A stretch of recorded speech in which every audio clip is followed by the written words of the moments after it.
Hello, everyone. Welcome to an episode of GFLCast, and we are joined today by special guest Gorlath from GorlathStreams, Gorlath, Hello. as well as a moderator from the Guild's Frontline Wiki, Hellscythe, which we'll just call him HS. How are you today? Hello, everyone. All right, so those of you here, you guys are probably no strangers to Gorlath.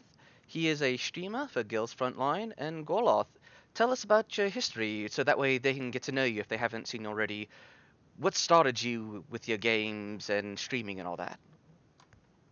Um, Starting with streaming. Well, I guess I just sort of got into it.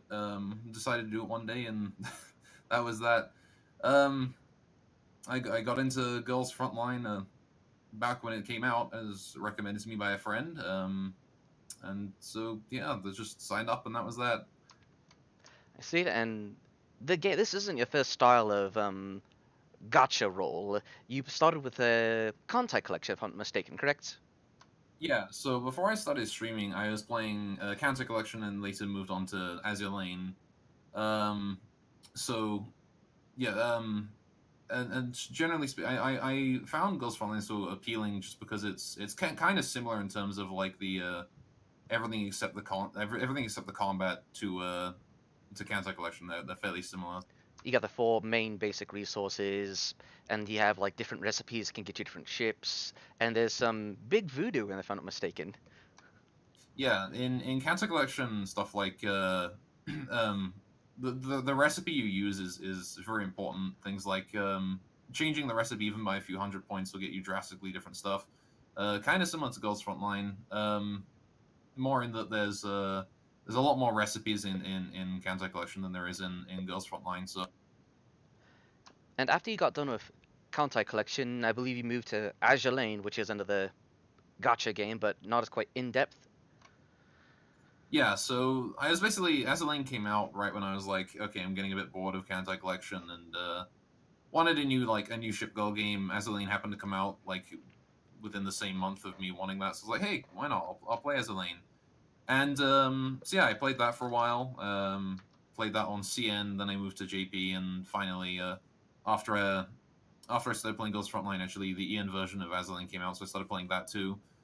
And yeah, no, I moved over to Ghost Frontline after I sort of quit JP Azalane, partially because I saw that Saru had done some work in Ghost Frontline. Saru is also an artist that does work in Azalane too.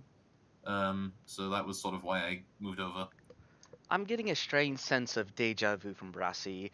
HS, you know about Brassy and his uh Hey affection. now, hey, Yeah, fully aware.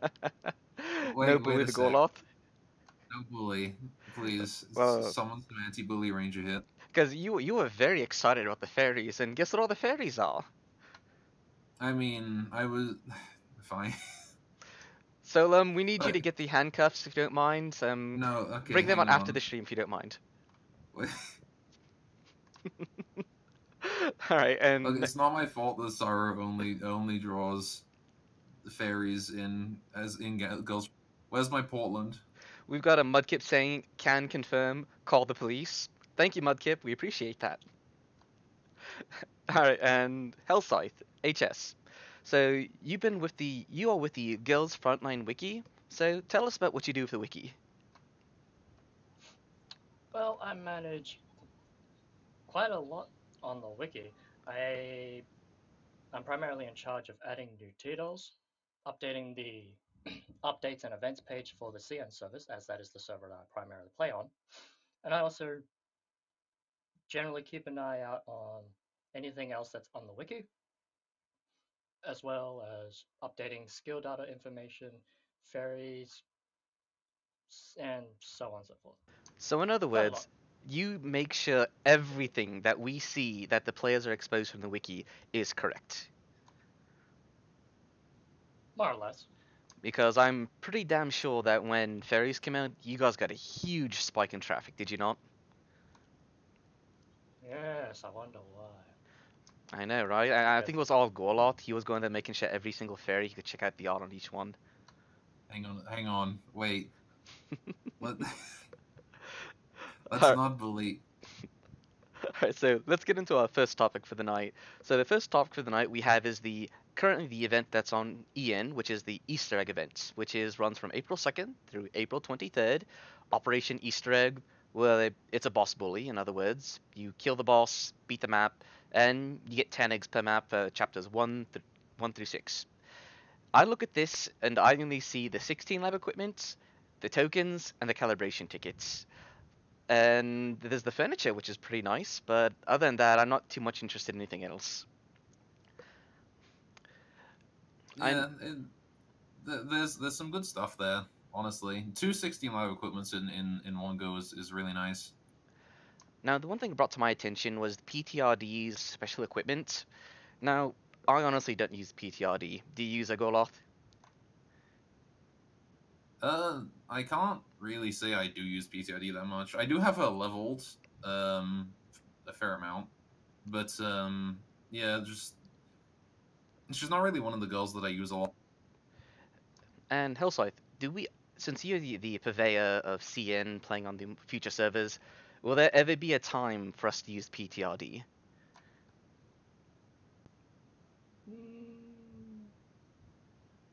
Yes Not and really. no. Oh, maybe. Oh, so we may need to use a big bamboo. Maybe against certain high HP bosses. As a Mm. good alternative, if you do not have, say, NTW20, M99, So or any of the other big shot members. does she perform on the same level as DSR, or is about a Nowhere bit near. less? Nowhere near. Nowhere near. Okay, then that's not a good thing, is it? Not really. And with her equipment, the special equipment, does it make her any more or less usable? Not really. So in other words, it's a hit and miss. You really It's basically a cape that gives +4 ROF, which will probably increase her firing time by like 1 frame. got it. Yeah. So it's not probably much. Can't do any. Yeah, probably can't do any worse than a regular cape. So in other words, hey, Any here you cape go. is better. Oh, a regular cape Any is better? cape is better than no cape.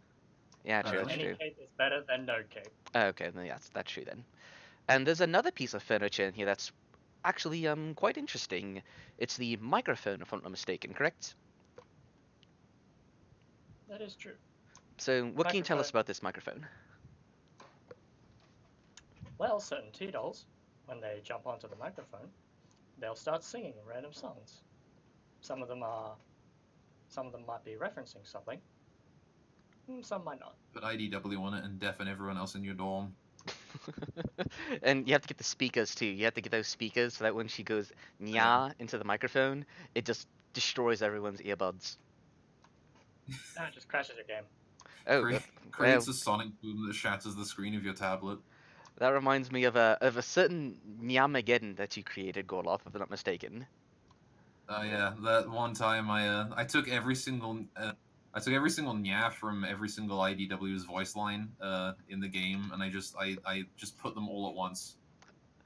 So Oh God! All right, there's a so soundbite out there of just every IDW nya all at the same time. I'm gonna play it real quick. So those of you in chat, be very careful. This is very loud. Okay, this is called the Nyamageddon. Oh my goodness. That is what it's like on the other end. That is every single nya from IDW at the same exact time. Alright, now we're on to the next part of introduction, which is the roadmap we have for April. What was that, Solum? Yeah, that was IDW in a very, very a beautiful sense. Alright, then we have the monthly roadmap. The first thing was the Easter voucher event, which we've already got. The resupply gacha, which is currently ongoing, the Prince's Frontline. And we're going to be getting new T-Dolls. The one of which we know is MDR. Now, again, Hellscythe, since you have played on CN, you know the knowledge that Gorlath and I don't have. What can you tell us about MDR? She's very interesting with how she works. Her tiles are strong, and her skill is unique, as it primarily affects the T-doll who is in front of her. And if there is no T-doll that is in front of her, she is basically a charge shot, charge shot, charge focused AR, similar to TAR 21, TAR 21 and ART 556. So she can go in the 7 position to help support the SMGs, or in the 1 position in the back line if you want her to be more DPS focused. Well, yeah, more or less. Her tiles are the same as, well, her tiles positions are the same as G36, which is they'll buff directly in front and 1 tile below. Okay. And the tile buffs that she gives is plus 65 accuracy and plus 25% damage. Oh, that's actually really good for SMGs. That's like, if you put a shrimp in front of her, that shrimp is going to go to town. Yeah, and interesting thing, as I've mentioned, that her skill effect drastically changes how the Tito in front of her works. Hang on, I gotta pull it up because Take your time, I'm take your kind of time. multitasking right now. Because her skill is modular in a sense that if there are SMGs in front of her, it'll change. If there's no titles in front of it, it'll do something else. So it'll be from a buffing someone Yeah, else versus self-buffing, in a short way to put it. yeah, pretty much. If an ally is directly in front of her in battle, she'll grant that ally with a 40 HP shield and plus 80% increased evasion. If no ally is in front of her, she'll increase her damage by 45% and her rate of fire by 22% for 10 seconds. That's a pretty high evasion buff. Yeah, that is. That's actually quite a And healthy amount. the very good thing about this skill is that it's on a 4-second int CD. 4 seconds. That's shorter than handguns and a lot of other things. That can be very good. I think. And what's the regular cooldown on it?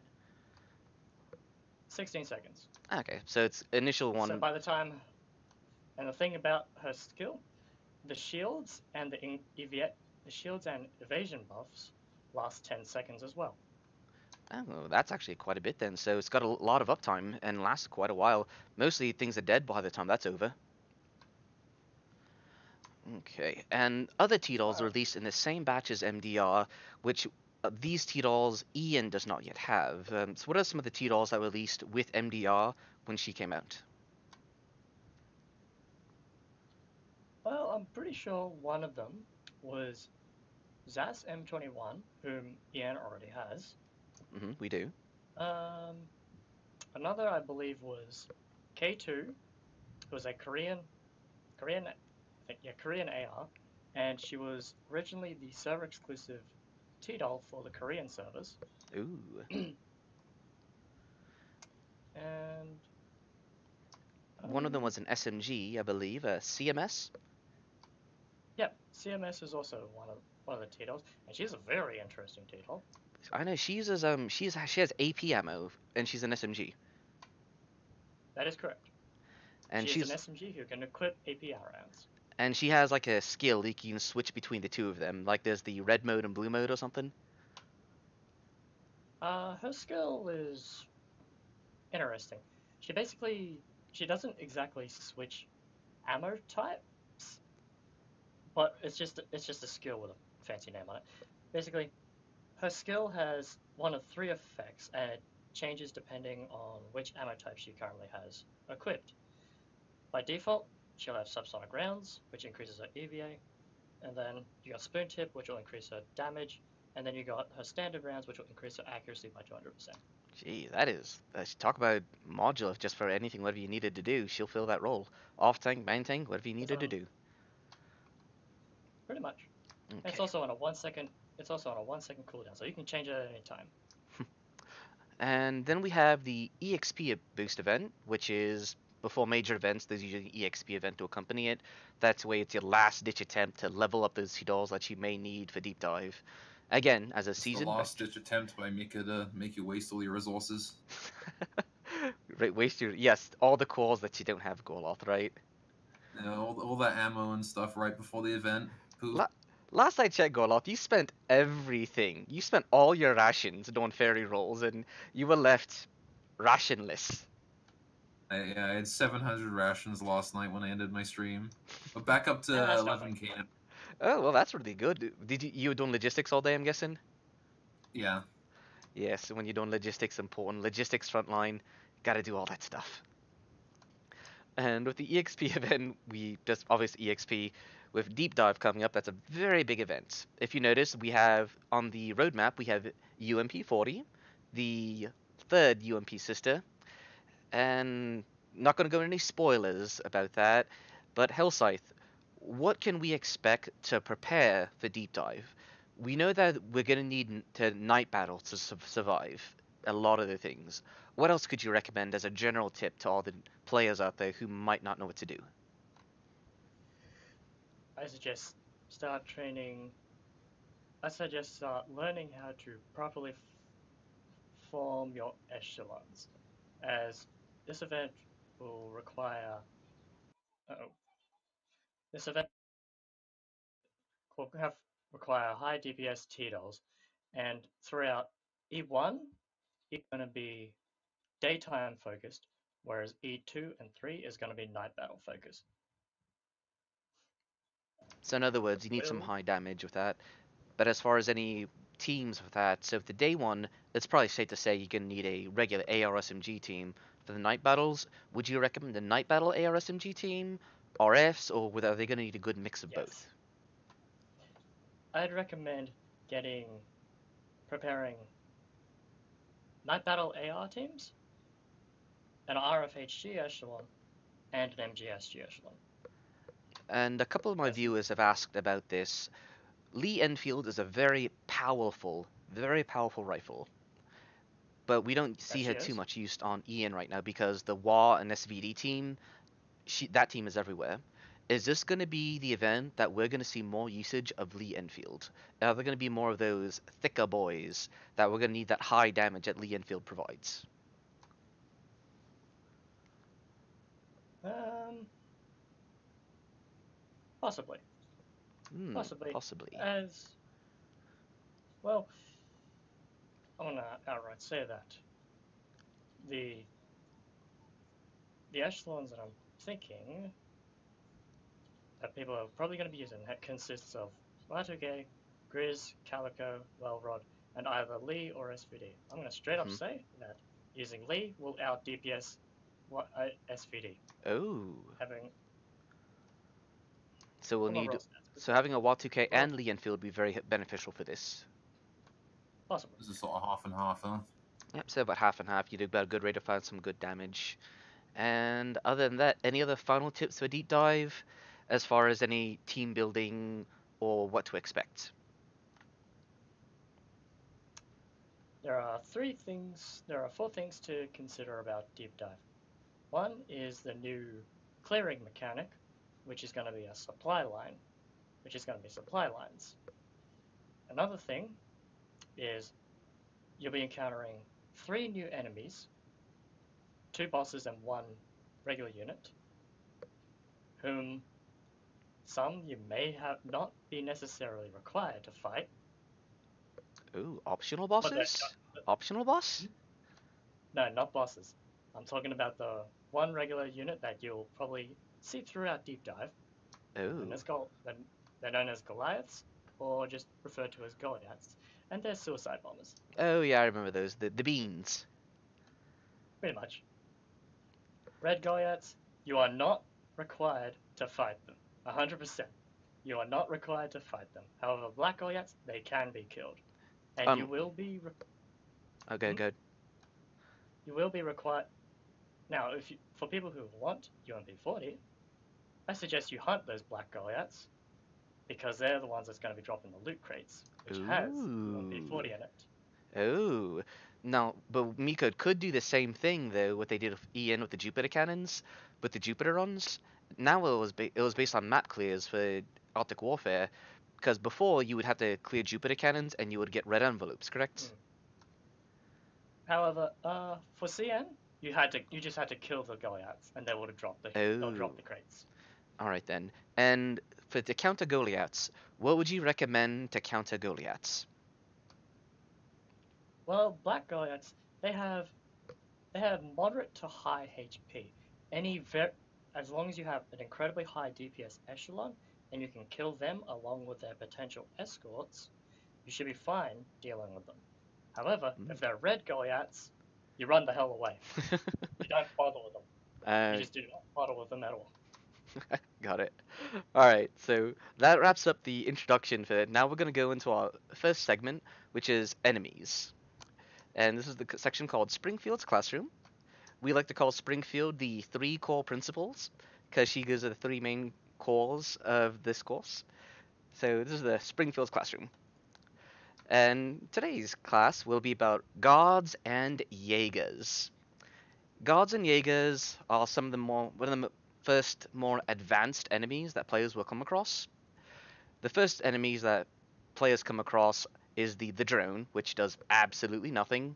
They also come across scouts and rippers very early on, as well as vespids, which are just the more beefy version of rippers, if I'm not mistaken. Correct?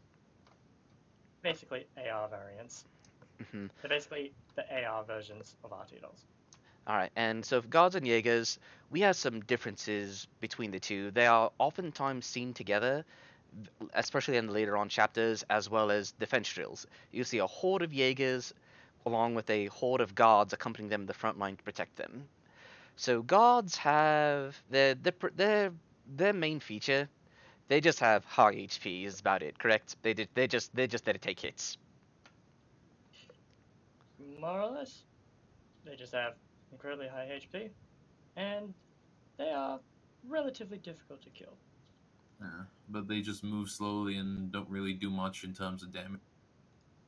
So it's Pretty not much. the guards that are the issue, it's the enemies behind them that are typically the issue. Yep.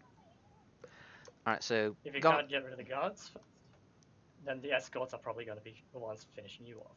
Exactly. So, and the fun thing about guards is that they have a very short attack radius, which if there's no Tito in front of them, they will actually continue to advance. And if you guys look on screen, I'll show a quick little demonstration of, well, not a demonstration, but a little screenshot of it. Here you have a screenshot. You can see Type 64 in the bottom corner. And if you look at the very top of it, you will see a guard just waltzing on by, just ignoring everything. You're like, you know what? I'm going to ignore you, Type 64, and just keep on waltzing to the back line. And if a guard hits that back line, that team is gone. They're history. They retreat. That team is off the map. So it's always important to have something in the way of the guards because they will continue to advance unless stopped by an allied T-Dog. Yeah, even an assault rifle can kind of block guards pretty well. They really don't have very much accuracy, so They don't have much in the way at all. So they're quite, and they don't hit that hard either. They're very weak. They're just there to take hits and take damage. Now Gorloth, we also went over some. How did you deal with Guards and Jaegers, Gorloth? How did you deal with them? generally speaking, I like to just brute force right through them. I can't really be bothered to do sneaky stuff with rifles. So most of the time, I usually just I'll bring something along the lines of grenades, just to high damage out the guards, and then my assault rifles can usually dispose of the Jaegers pretty quickly at the back, as Jaegers don't really have that much health. So Yeah, Jaegers are very squishy. They just have high damage and high accuracy. Not much else with that. They're literally called guards. Yeah. They guard the back line. It's quite a simple name. Yeah. Yeah, as soon as you get through those guards, the team's history. So it's a matter of can you get through the guards before they hit you, and before the Jaegers can open fire. If you can, great. If you can't, then it might be best to try and focus on the back line before you focus on the front line with a rifle team of your own or something. Mm-hmm. But you can always just buy extra time with the guards and Jaegers with a little bit of just moving your girls forwards and then pulling back again. Yep. Because both these enemies, the guards and Jaegers, are very prone to kiting. If you look on the screen, we have row 635. Put that away here. You just move her to the front, and that'll actually cease the advance. And then once they start their attack animation, you just move her back, and then they'll resume their forward march. Sorry about that. Don't move multiple moves at the same time. So kiting is a very effective way to help slow them down. That way your backline damage, your ARs, will be able to do more damage to DPS those for that front line, and then ultimately take out the Jaegers very quickly. Contrary, you could also just ignore the front line with rifles. Rifles actually attack the backline first with their target priority. Now, rifles, you do have to do a little dance with them. You have to move them forward and back because they will continue to target the guard first until it dies, as they do not actively swap their targeting unless there's only one T-roll that'll actively swap their targeting. And you know that one that do you know who that is? That'd be Org, wouldn't it?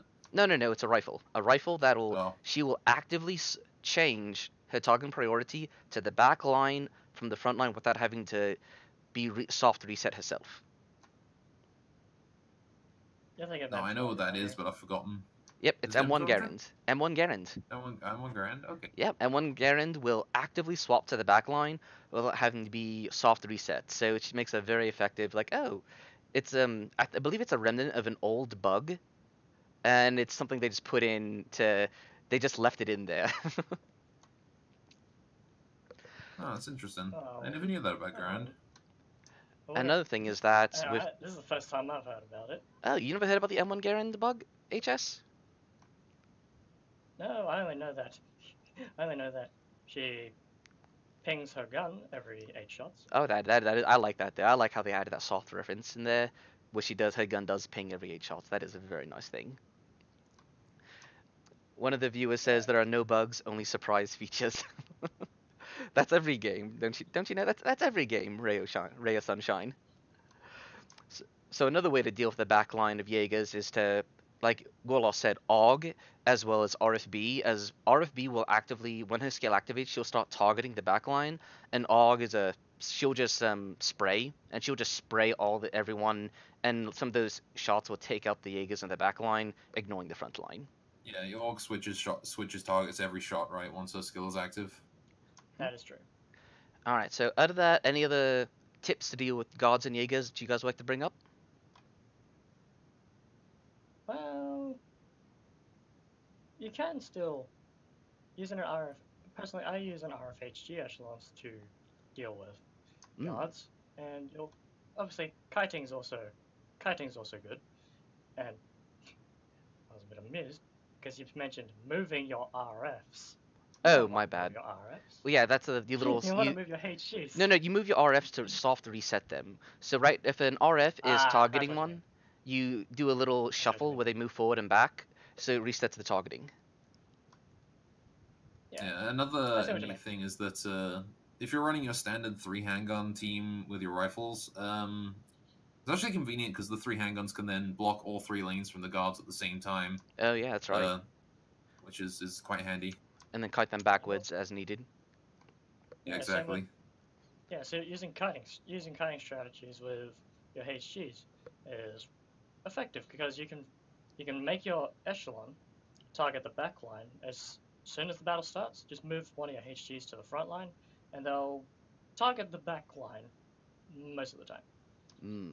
So what you can do is you can get rid of the threat at the back before you deal with whatever's at the front, All which is right. effective. Oh yeah, that's right, You can because you also can deal use with that. MGs. Yeah, You can just also brute just use force an it. MG echelon. MGs will answer anything. Yeah, MG is the answer to everything except scouts, especially at night. Nighttime. Why does it always come back to scouts? I hate scouts so much. Can we just take a They're moment easily just the to? worst enemy. I think we can all just Just talk about a toss grenades at hatred. them. Do they get any better? Do they get any better to deal with later on, HS? Please tell us it does. I don't know why people complain about scouts. Why don't people just use hand grenade SMGs? They deal with them so effectively. They do, but at the same time, they live so long because the grenade doesn't always kill them. And Zeliath says, no, you get worse stuff to deal with. Oh no. Swap Sangusaries? Oh no. That's years from now. Please leave them alone. Leave that alone. Let us be in our safe Ian bubble for now. Against scouts, just bring a team of 5 grenade SMGs. I No like scouts escaping that. I like to call that Team Megumin Team Explosion. Just blow everything up. You have to run only Chuny SMGs. Tunibi. So you have to get Scorpion, bring her in there because she's got the eye patch. Because she's a Tunibi, we have to admit that. Yeah. All right, so now it's Gorloth. You get to take care of this one. So, Gorloth, who is your favorite T-doll? Well, my favorite T-doll is IDW. She's that's the long and the short of that one. I like my cat girl. She's a good girl. So this noisy little cat girl, she's adorable. She's your favorite. So why is she your favorite? Um, well, when I started the game, IDW she was one of the first guns I had drop, and I don't know. Like I always like the more energetic characters in games like this. So stuff like in Cancer Collection, Naka is one of my favorites. She's basically The idol. yeah, she's the idol. Yeah, she's very similar to IDW, very noisy. I like her a lot. And yeah, so IDW she carried me on the early game, and I found myself liking her a lot. So I was like, hey, why not? I'll just keep her. And yeah, now she's one of my main SMGs, one of my main T-dolls in general. And that's just how things wound up, I guess. And for those of you who don't know, the this data card is the limited edition IDW card. It will be made available in the official GFLcast Discord. It'll be made available after the podcast, and this is the anniversary skin for IDW, by the way. We should be expecting this in the first anniversary event. That's why this was the first anniversary skin, correct, HS? This one's from This second one's from the second anniversary. batch. Oh, second But anniversary? we had the first batch when Ian came out, I believe. So Ah, it is this upcoming anniversary. so this one we should be But getting it it's then. just it's just because we're a year ahead in the end of it. Okay, got it. So we should be expecting her this coming anniversary batch. So that means you may get her in the next coming month or so, Gorloth. Does that make you happy? Yeah, it does, but it makes my wallet cry. But she's good girl. On your stream, you got the IDW box. I do. She's I've also got 3,000 gems sitting waiting around for that gacha. just waiting for that. Because what she does, she has the box and she pulls the box and she steals it from Maribi, if I'm not mistaken. She No, does. She doesn't. No, she doesn't. We're referencing a GIF. What it does is I know what it is. she pulls the box out and then Ryby falls back on her butt. She's like, "Ow, that hurts!" And IDW sits there mockingly on top of the box, just like in the on screen right now, sitting just mocking them. Like, this is my box now. I'm the cat in the box. So as far as some real life trivia, the IDW stands for IDW Danya, individual defense weapon, It and stands for I Destroy Worlds. she is a good girl. She doesn't destroy worlds, Gorloth. Alright, yeah. And she was made by Bushman. Idea was made by Bushman. The designs were then later sold to Parker Hale, and originally this was going to be made to the PDW, aka Honey Badger. So if you those of you know what Honey Badger is, PDW, that is essentially IDW's little sister. Who knew that IDW was an One-chan, right? Who knew? Who knew, Denya? And the IDW was planned to be marketed to military, police, special forces, but Parker Hale, the company that made her, went bankrupt. And no one used her, unfortunately. No one uses the poor IDW, which is a reference to in-game quote, how it was like, please don't abandon me, or like, no one was adopted by the armed forces because of it. She was like, you're gonna use me? Oh, thank you, Kamyaunda. Kamyaunda. How do you say it? I can't say it. Yeah. Kamyanda, yeah. And oddly enough, she is battery powered, Gorloth. Didn't you? You were telling me Yeah. how she's powered by a battery. Yeah, IDW she has a battery inside the grip that actually regulates her rate of fire, and she actually has adjustable rate of fire. So you can actually, with the IDW, you can change its rate of fire from 200 to 400 rounds per minute. Or you can, with the regulator disabled entirely, it fires at 1,400 rounds per minute, which is That's really fast. rather significantly faster. Yes. So it had a battery powered regulator for the rate of fire. And let's get into art now. So her artist not only does the art for her, but she also does. Well, they do the art for some other T-dolls too. I believe they were F1 and M500, And Yeah, then her voice actress, Ito Asuka or Asuka, she voices some yeah, other T-dolls as well as a certain noisy ship from Azure Lane Gorloth, if I'm not mistaken, correct? yeah. So, much like how the Kantai Collection has has Naka, the idol of that game, who's also just as noisy as IDW. Azulane has his own noisy idol character, San Diego, who is, funnily enough, again voiced by Ito Asuka, the same as IDW. So, small world, huh? And that's not the only thing they share, is it? No, San Diego and IDW both have they both have the same timer, so that's also interesting. One Some hour sort of and 10 conspiracy minutes. going in between them. Same time, 1 hour and 10 minutes. And then her voice actress also voices some other T-dolls as well, correct? Yeah, FG42 M16 PPK, right? Yes, FG42 is the machine gun, 2-star machine gun, M60, which is a 4-star machine gun, and PPK, a 2-star handgun, which we actually reviewed in an earlier podcast. And PPK also one of my primary handguns, actually. Hey, she's a good girl. You get a lot of value out of a 2-star. She is. Alright, and other than that, so she also gets a mod 3 later on. HS, she's in the first batch, correct? First batch mod 3s? That is correct. IDW is part of the first batch of Mod 3s. So some basic rundown on her stats. At 100, she has 750 HP. That's 150 HP per link. She has 85 ammo consumption and 60 rations. That's how much she has. Damage, she has 16 damage, 15 accuracy, 85 evasion, 75 rate of fire, and crit chance, which is the same as other SMGs, 5%. Her tile buffs are, she buffs assault rifles and the tiles behind her by 20%. Unfortunately, that's not really needed too much. But what's some, Gorlath, you want some more detail about her stats. What can you tell us about like the accuracy and evasion and the ups and downs of her? So yeah, IDW's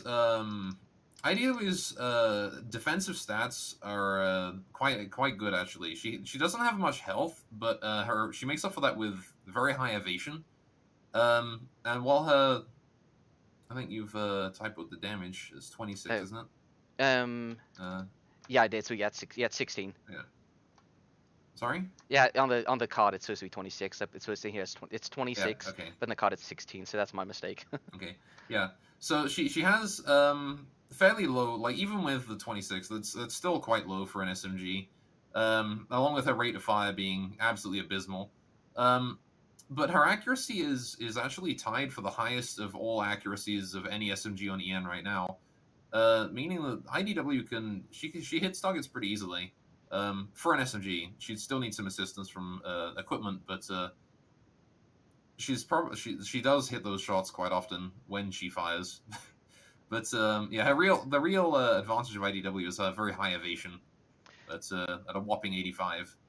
And I believe when you made the team for IDW, which we're going to show here,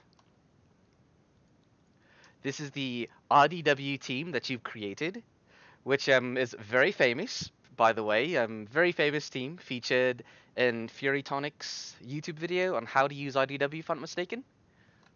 Yes, it is indeed featured there. This is the IDW Exodia, an abomination of my own creation, uh, featuring basically how to get IDW to as high an evasion stat as possible, with the funny side effect of also doubling her accuracy, putting her up to 30 accuracy, which means that she can actually hit targets at a fairly reliable pace. So it wound up just being that IDW Exodia works surprisingly better than I thought it would. It's great because I remember seeing the video, her versus Dreamer. You were saying like, Dreamer, what the hell? You suck. Yeah, I was surprised that Dreamer was not able to hit IDW. Um, so I since then I've enhanced the team a little bit. It's this is actually I've since then added a fairies to the team and Oh no. increased the evasion yet further. So it it's only getting stronger, and I have actually killed every single boss up to and including Chapter 8 with this team. Oh no. Oh no, please do not create an IDW meta. That is the opposite of a good thing, Gorloth. That is not something our I ears think can it's a take. wonderful thing. You Oh, don't need ears where we're going. oh, so we got a question for you in the chat, Gorloth. So do you use a red dot scope with her for accuracy, or do you stick with the suppressor? Well, I go with the suppressor because you need that evasion.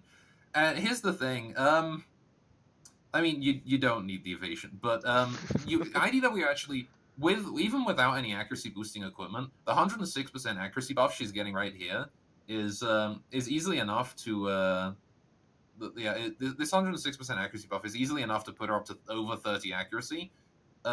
She doesn't need any extra accuracy. She's already got that 30 that's sort of regarded as the bare minimum. And Just like IDW's primary role is IDW's Evasion-based primary tank. role, yeah, she's an evasion-based tank. So sacrificing evasion for accuracy and DPS is generally, I don't really consider that a good use of IDW's equipment slots, especially considering if you're going to be running something like this meme team, this actually multiplies IDW's evasion by 39 times. 39. Yeah, so having a suppressor on her, that base evasion offered by the suppressor is actually multiplied by 39. So you get like what, +8, +10, however much evasion you're getting from your suppressor, however uprated it is.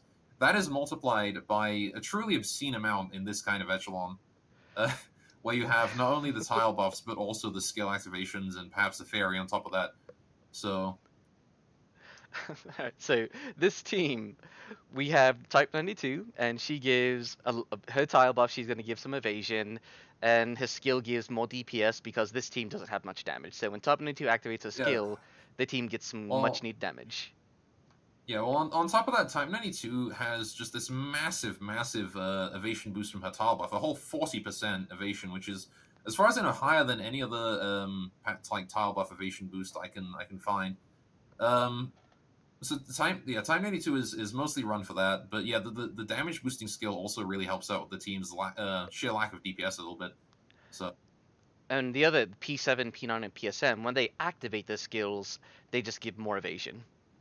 yeah, exactly. Everyone else only exists for more and more evasion. You have P99 with cover command, you've got PSM with conceal command, and then P7 with a second cover command, just in case you weren't taking enough.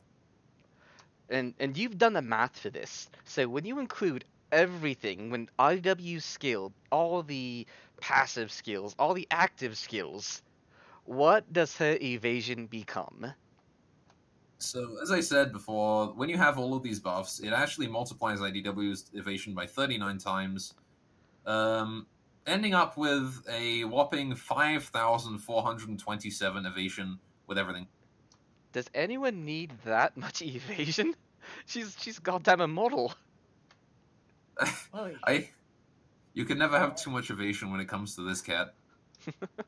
What are your thoughts on this, Hellscythe? uh, I don't know.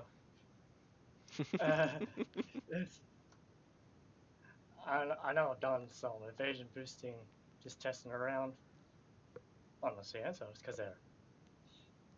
there is a Tito that can get higher EVA than IDW. That is true. That is... There can be. I've tested this, and I've gotten her to over 40,000 EVA. That's nuts. Whoa, that is a lot. So, Gorloth, would you recommend this team to players in general? To players in general, if you're No. looking to have fun, yes.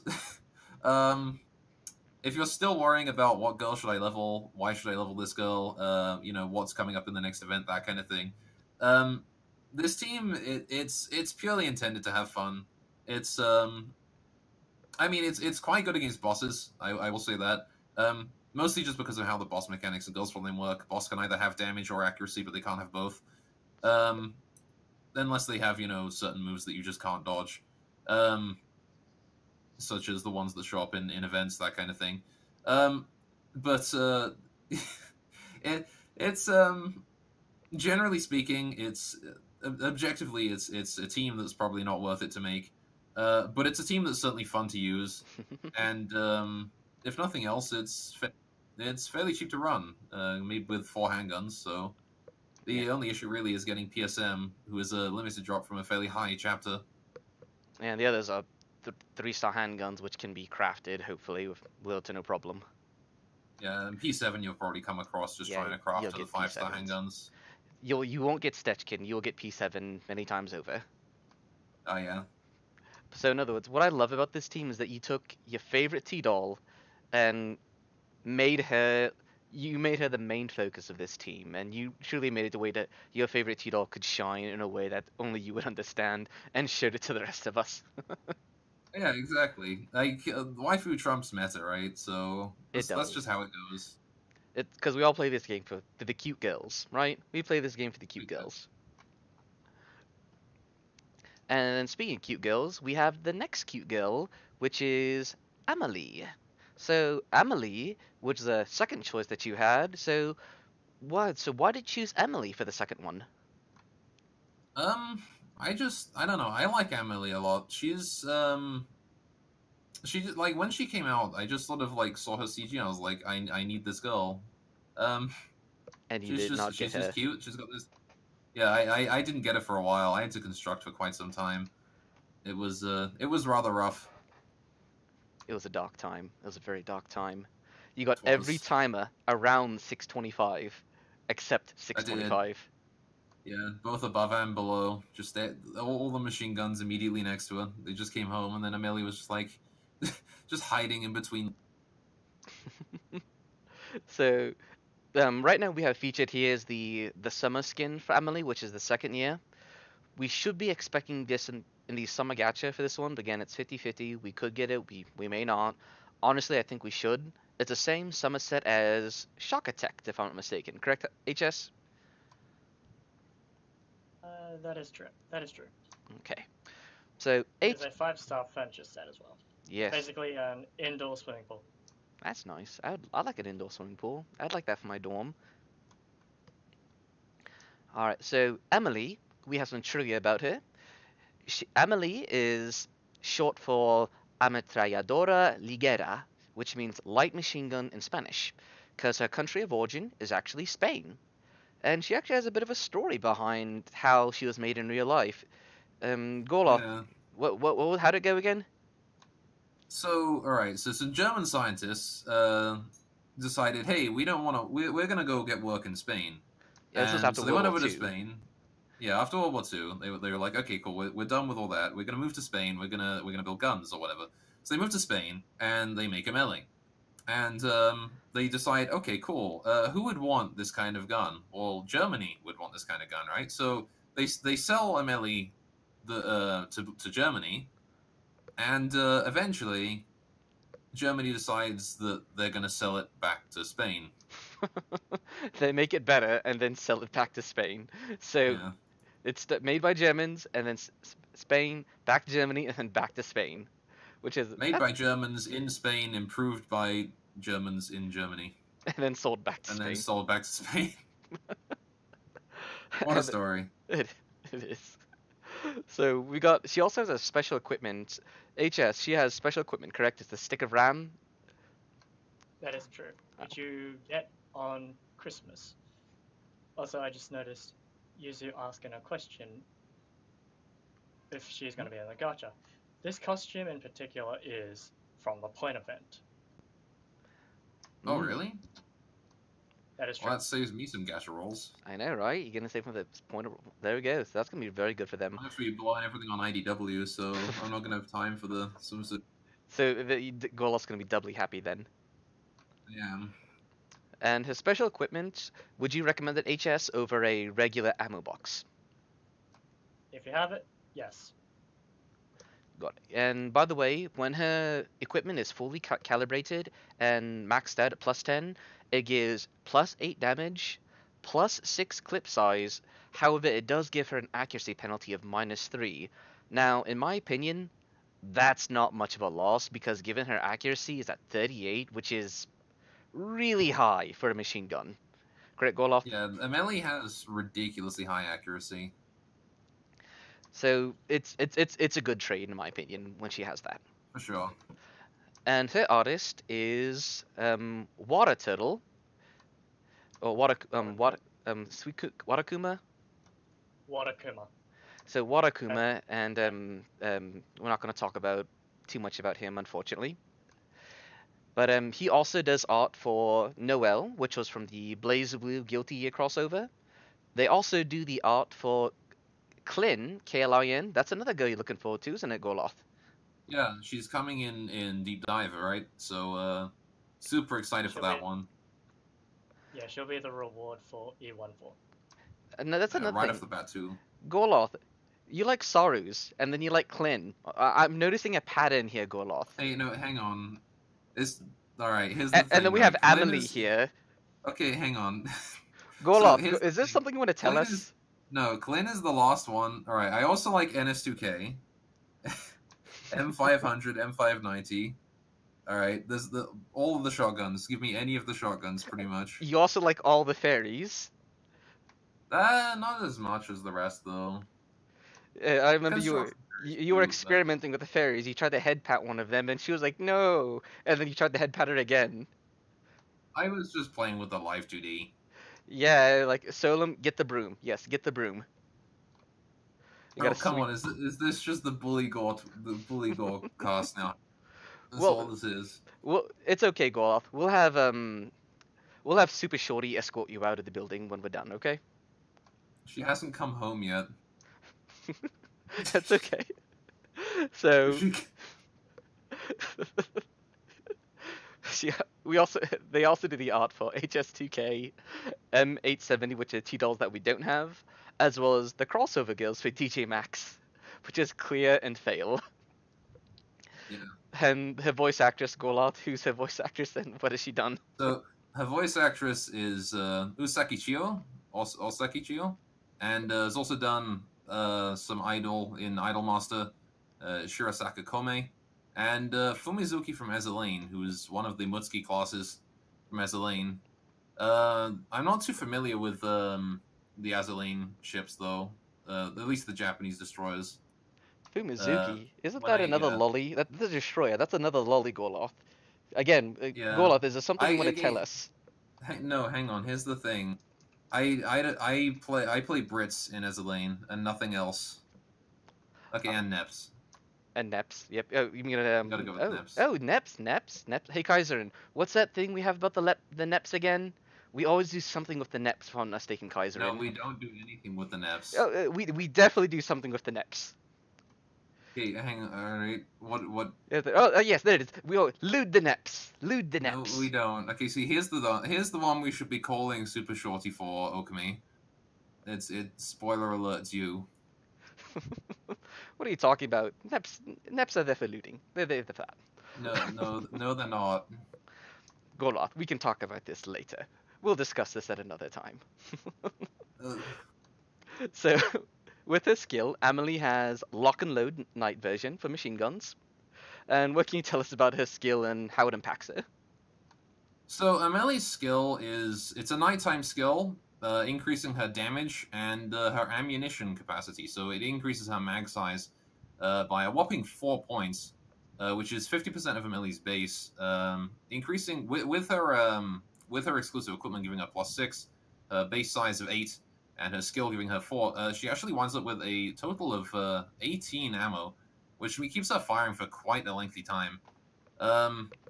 So, like, the damage boost of her skill is 50%, which is quite significant, only 11% during the day. But generally isn't really that relevant over the massive, like, ammo increase. So basically, her skill's primary, like, perk is just the fact that it increases her ammo by so much. So in other words, that's the first volley that she launches isn't going to be on too much damage, but that second volley is going to hurt, isn't it? Yeah, so she continues to fire for longer, so it definitely helps her clean up whatever she misses on the first row. But I think that Ameli's main appeal is honestly her tile buffs. Ameli's tile buffs are quite good. She offers a plus 15% armor boost to any shotgun in the front line, which really helps. She fills a niche that not many other machine guns do of being able to increase that armor which really helps if you need a durable shotgun made even more durable, right? So Yep. against enemies that deal very high amounts of damage, and you just you have no choice but to resist that. And you actually capitalize this on your team. So at this point, normally we would be going to a segment about another topic, but we only go about we only feature one team. But since this time we're going to be featuring two teams, so that's going to be taking up the slot for this next one, which is a team that you actually put a lot of thought into, from what I've noticed, a lot of it, and you've dubbed it the Iron Wall. The Iron Wall Yeah. here. So one of the problems I faced when trying to like work Ameli into a team is, and this is a thing that like I like to do, is I like to build teams with girls that are kind of difficult to fit into places. Um, so things like most 2 stars that like don't really have a space, and girls like Ameli where their tile buffs are quite good, but their skill is kind of subpar. Um, the like putting together a team that helps them shine, helps them fit, helps them just use their strengths to their to their maximum potential. And this team here is sort of what I made with Ameli. Trying to make a team that capitalizes on Ameli's damage, on Ameli's skill type, and on her tile buffs. So Ameli features very, very high rate of fire, and on a machine gun, rate of fire doesn't actually increase the machine gun's like damage output. It doesn't increase how many bullets they fire or how fast they fire them. It instead increases their reload speed, and so Ameli has one of the fastest reload speeds of any machine gun in the game. Um, on top of the fact, yeah, in EN for sure. On top of the fact that she has this armor boosting passive.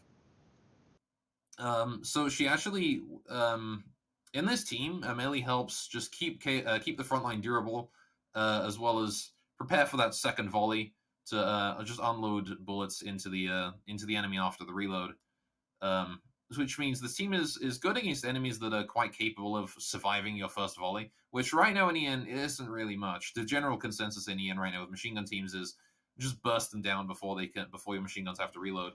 On the other hand, we might be seeing enemies that are a bit more durable in the future, and that kind of thing. The problem with melee is that finding shotguns that can like truly capitalize on her buff. You want high armor value, which is why I picked KSG, and I sort of just threw Sat 8 in there because she has decently high armor. But on top of that, she has a shield that can really help KSG just survive that little bit longer, taking a little bit less damage until the reload is finished and you're launching your second volley into the enemy. That said, shotguns other than KSG and Sat 8 would function here, as I am aware that Sat 8 and KSG are both very expensive in terms of like they're both unicorns. That getting both of them is a tall order for most players. So like running just something like M590, M500, any of like the self armor buffing shotguns, stuff like that is also those would work there as well. KSG and Sat 8 are just sort of the two strongest choices for this kind of thing. And if you're going to be wasting this kind of ammo and stuff like the investment on a team, it might be best to invest in this kind of thing, you know? Mm-hmm. And one thing I want to say is that you have both these shotguns, correct? I do. I was trying to roll for the new shotgun, and I wound up getting KSG instead. So, and I had Sat 8 from a while ago. And then you got a second one. When I rolled two of them back to back, yeah. Yeah, like so as president of the Sat 16 Club, I want to formally welcome you to the Sat 16 Club, by the way. Oh, well, thank you very much. I'm glad to be here. You're still going to jail. Oh, wow. Still going to jail, Gorlath. Says the guy who loots the Neps. Hey, Neps don't count. So with this team, this is a very expensive team from the looks of it here. You have 4 5-star T-Dolls and then 1 4-star T-Doll. Yeah. If people are able to get this team, if you're able to get all the pieces for this, would you recommend this team? This goes to Hellscythe and Gorlath, both of you. I would recommend this team only if like future content comes out that requires something along the lines of a sheer amount of durability that this team offers. In most other cases, you'd be happy running just like whatever DPS machine guns you can get, plus like even a single shotgun and just a damage boosting handgun or something. along the lines of Mark 23, rather than something as unnecessarily armored as this. Unless unless of course future content does require this kind of armor. So I do know there is one specific fight that we may need a lot of armor in, which is coming up in Deep Dive, and that's against a certain boss that we may encounter. And when I see this Hellscythe, looking at this team, that team, if we have a very large amount of armor, how well do you think this team would perform against it?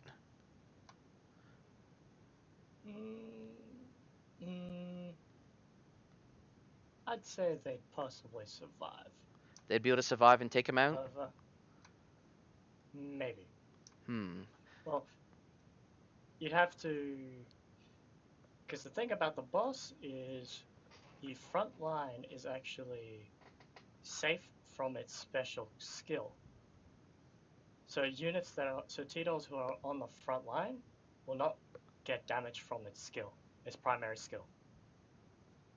So your SGs could be safe. I don't know. It's a little bit hard to explain because I don't have much experience fighting that boss, and nor have I really sent an MG echelon against them. Oh, it's okay. It's okay. For those of you who don't know, it's a certain armored doggo, which is a very big doggo, for those of you who don't know. So, in other words, this no team... more doggos, please. No more doggos. It's the revenge of the doggos from Arctic Warfare, because, as you know... I don't want any more doggos. Please, no more doggos. As you all know from Arctic Warfare, doggos were the bane of our existence. And we hated the doggos. So Doggo, the big Doggo, returns in Deep Dive with a vengeance for all the little doggos that we murdered. So no doggos, please. No more doggos. And this team in mind, this is not a team for a short fight, correct? This is a team for a long fight. This is indeed a team for a long fight, which is inherently it's calm. The long fights in Girls Frontline are not advantageous to the player. Simply because you have to manually pay for your repairs. You know, there's all these sort of like taxes on. The longer a fight goes, the more damage you suffer. And on top of that, just the more time it takes, right? So that like those two things inherently mean that you want a fight to end as soon as possible, and this is the kind of thing for you'd only run a team like this if you absolutely had to, right? And you had no choice but because there's always going to be a better option otherwise. Yep, that's true. That's true. All right, so with that, we're now going to our final segment, which is Q&A. So at this point, I want to open up the floor for the chat to have you guys ask any questions regarding the T-Dolls we went over, whether about Hellscythe and the Girls Frontline Wiki, because I do know that the Wiki is actually needing more assistance, correct, Hellscythe? That is true. What do they need specifically for the Wiki team? What do they need? Do you guys need more editors? Need more HTML specialists?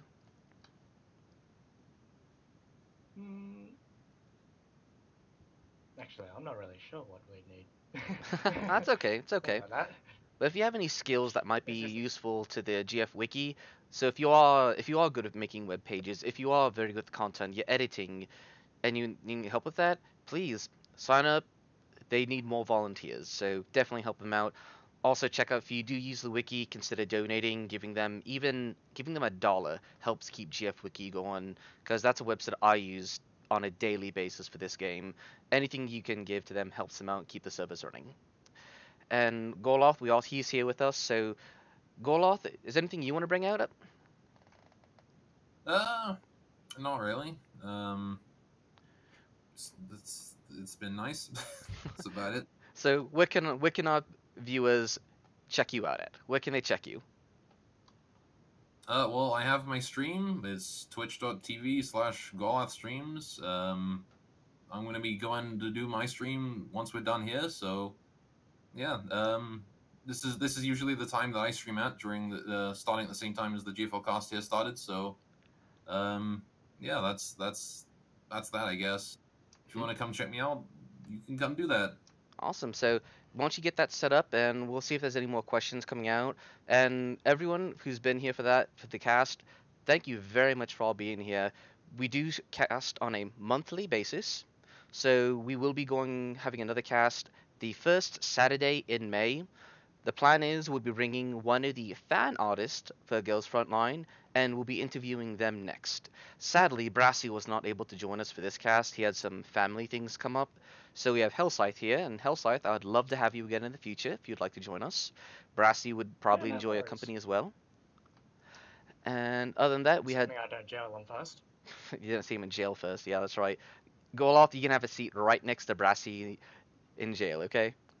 I claim my get out of jail free card from that I stole from this Monopoly box. Shit. Alright, you get free this time. Just this time. Ha! And we do have one question in the chat. Alright, in an ideal, I'm guessing situation, how many Illumination, Paradrop, or Taunt Fairies should we keep around? So again, Hellscythe, I'm going to pass this to One or you two. as... What's it? One or two. One or two? If So you're, about one or two of each? I'd say one illumination fairy is more than enough. If you're running multiple RFHG echelons, having multiple taunts is beneficial. And same with the parachute fairy. If you have an echelon that can capitalize on its stat buffs, you can still use it, or you can just use it for its skill in ranking X maps. And we have another question. How does MG4 compare to Ameli? MG4? Oh, poor MG4. She's so cute, but so... She's one of my T-dolls. I don't know, Emily performed better than her, I believe, even at the second, especially at the second one.